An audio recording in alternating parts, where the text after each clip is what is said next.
Karen and the HOA had reached a level of audacity that could only be described as pathological.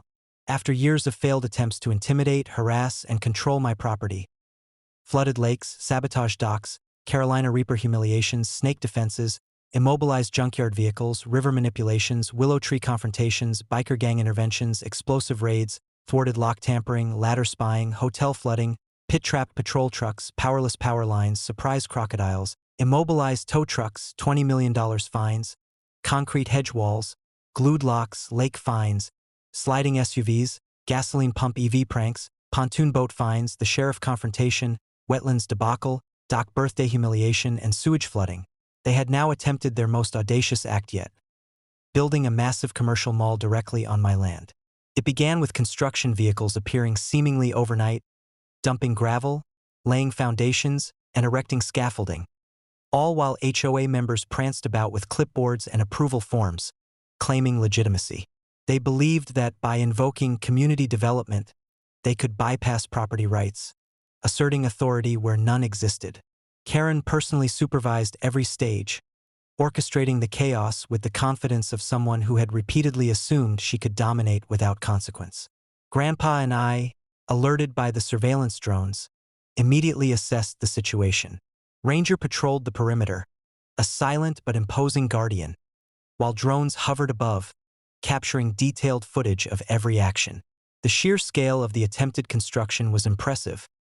Massive machinery, temporary housing for workers, and even banners proclaiming HOA Mall Project had been set up on my property.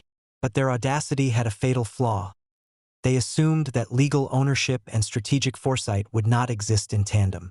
I calmly addressed them over the intercom system. Karen and HOA members, this is private property. You have no authorization to construct, excavate, or develop any portion of this land. Any equipment, material, or structure placed here without permission is considered trespass and subject to immediate legal and financial consequences. Karen laughed dismissively, assuming I would not act immediately. That assumption was her first mistake. Next, I initiated the first phase of my countermeasure, legal leverage. Over the past months, I had secured all development and zoning rights for the property, including the ability to grant or revoke construction permits. I immediately filed emergency orders with the county and state authorities, legally halting all activity and demanding immediate cessation. HOA construction workers froze, realizing that their paperwork, permits, and approvals were meaningless in the face of enforceable legal authority. But I didn't stop at legal action.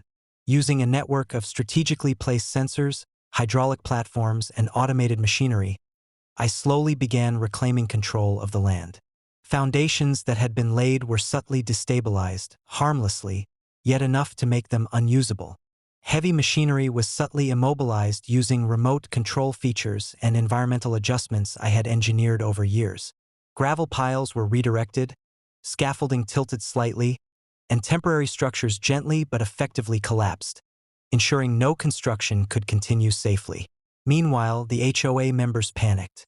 Karen shouted orders, attempting to salvage the project, but the combination of legal pressure, automated interventions, and psychological overwhelm rendered them powerless.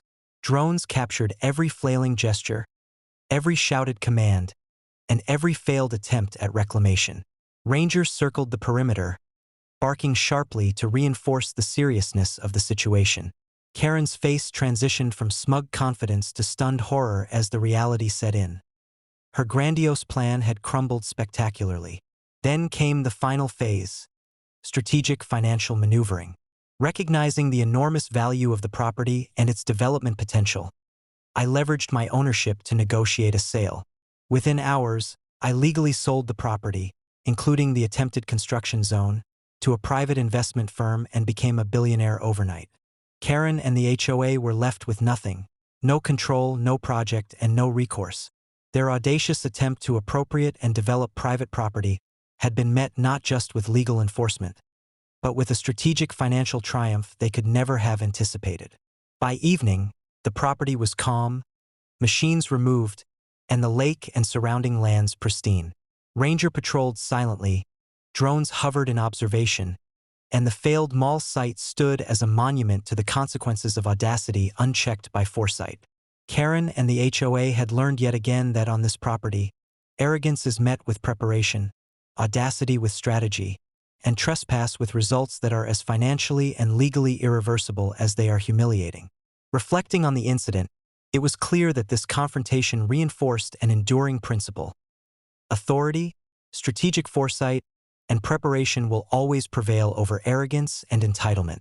On my land, audacity is carefully monitored, arrogance is punished, and every unauthorized action is met with consequences that are immediate, overwhelming, and unforgettable.